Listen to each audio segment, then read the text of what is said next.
Yep.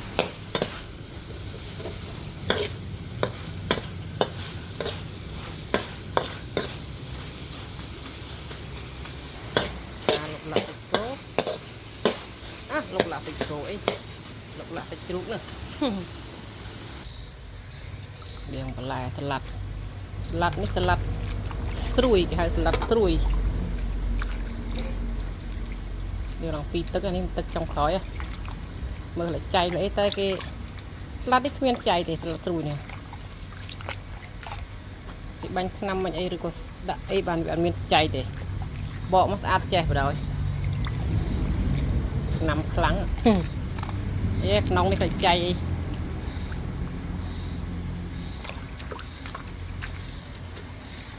Ini là lui ở bên cao vô đây, này cả lui đây.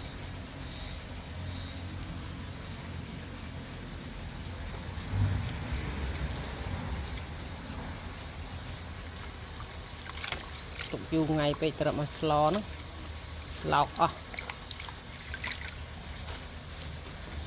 lọc chấm vô lọc cho bạn.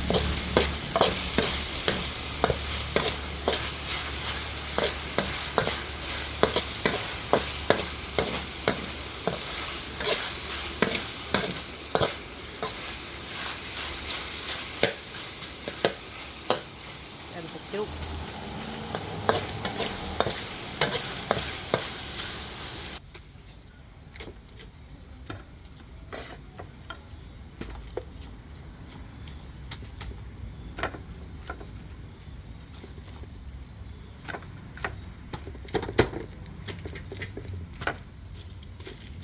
điệp rótទឹកស្អាត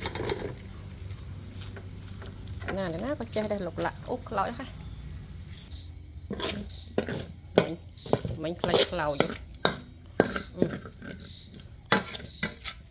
ខ្លាច់ខ្លោចបិទភ្លើងទៅណា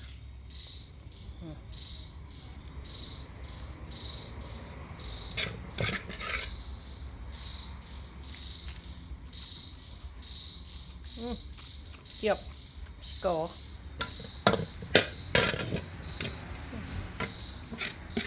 ដាក់នេះត្រឡប់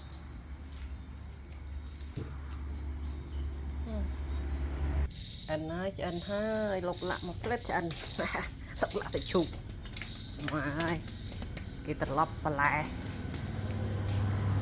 lại chô cho mùi vào đói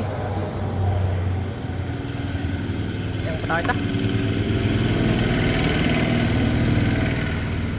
nèนี่น่าละเปรี้ยลวกมวยมั้งไงอัดได้ก็ได้หอยกูดใบตึกกูด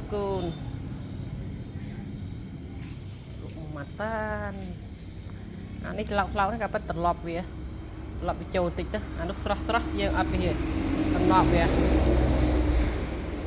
mới là vì nhớt nó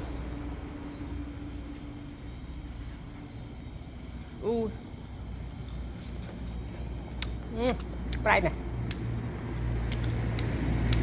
lẩu lạ thịt cô ăn chân ngành anh ấy lẩu lạ thịt rút là bạn từng rịch không chiết mà chiết đó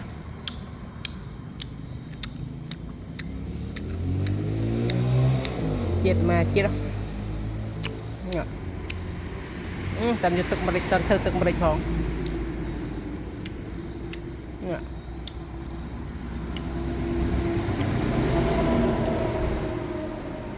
tầm thơ từng rịch này nhá bạn đặt camera bài mà này thọt vô vào đó lụm mấy ngày nhá lụm tiền quá chuyện mà chị đó Halloween đây salad này mình đặt lọp cho mùi tịnh không Halloween đây thơ từng bịch chân làm đặt từng bịch ngày giá